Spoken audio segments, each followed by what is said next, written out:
ഇസ്രായേലും ഹിസ്ബുള്ളയും ഹമാസും ഒക്കെ തന്നെ പശ്ചിമേഷ്യയിൽ വലിയ രീതിയിൽ സംഘർഷം വ്യാപിക്കുമ്പോൾ ലോകത്ത് അതിലും വലിയൊരു യുദ്ധത്തിൻ്റെ മുൾമുനയിലാണ് ഇപ്പോൾ ലോകം. അത് മറ്റൊന്നും അല്ല, യുക്രൈൻ റഷ്യ യുദ്ധമാണ്. ആ യുദ്ധത്തിൻ്റെ ഒരു നിർണായക ഘട്ടത്തിലേക്ക് കടന്നിരിക്കുന്നു. അവിടെ ആണവ നിലയങ്ങൾ, നമുക്കറിയാം റഷ്യയിൽ അടക്കം യുക്രൈനിലടക്കം നിരവധി ആണവ നിലയങ്ങളുള്ള രാജ്യമാണ്. അതിനടുത്തേക്ക് ഇപ്പോൾ ഉക്രൈൻ സേന കടന്നു കയറിയിരിക്കുന്നു. കുർസക് എന്ന് പറയുന്ന ഒരു നഗരം, ആ കുർസക് നഗരത്തിൽ സ്ഥിതി ചെയ്യുന്ന റഷ്യയുടെ ആണവ നിലയം, അവിടേക്കാണ് 10,000-ത്തിനടുത്ത് വരുന്ന ഉക്രൈൻ സൈന്യം ഇരച്ച് എത്തിയിരിക്കുന്നത്. ഈ കുർസക്കിലുള്ള ആണവ നിലയത്തിൻ്റെ പ്രധാന പ്രവർത്തനം എന്ന് പറഞ്ഞാൽ NPP എന്ന് പറഞ്ഞ് റഷ്യയിലെ ഏറ്റവും വലിയ വൈദ്യുത ഉൽപ്പാദനം നടക്കുന്ന ഈ ആണവ നിലയത്തിൽ നിന്നാണ്.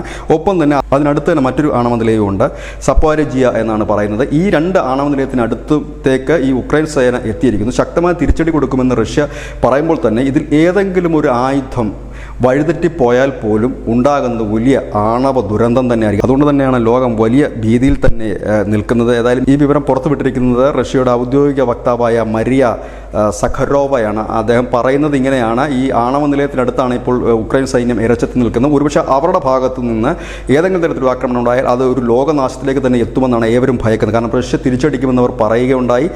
അങ്ങനെ വന്നു കഴിഞ്ഞാൽ ഈ സൈനികർക്ക് നേരെയുള്ള ആക്രമണം ഉണ്ടായാലും ഈ ഒരു ആണവ നിലയത്തെ ചുറ്റിപ്പറ്റിയാണ് മുമ്പോട്ട്. ഒന്നല്ല, രണ്ട് ആണവ നിലയങ്ങളാണ്. ഒന്ന് സപ്പോരിജിയയിലുള്ള ആണവ നിലയം, മറ്റൊന്ന് കുർസക്സിൽ ഉള്ള ആണവ നിലയം. ഏതായാലും ലോകം വലിയ ഭീതിയിലാണ്.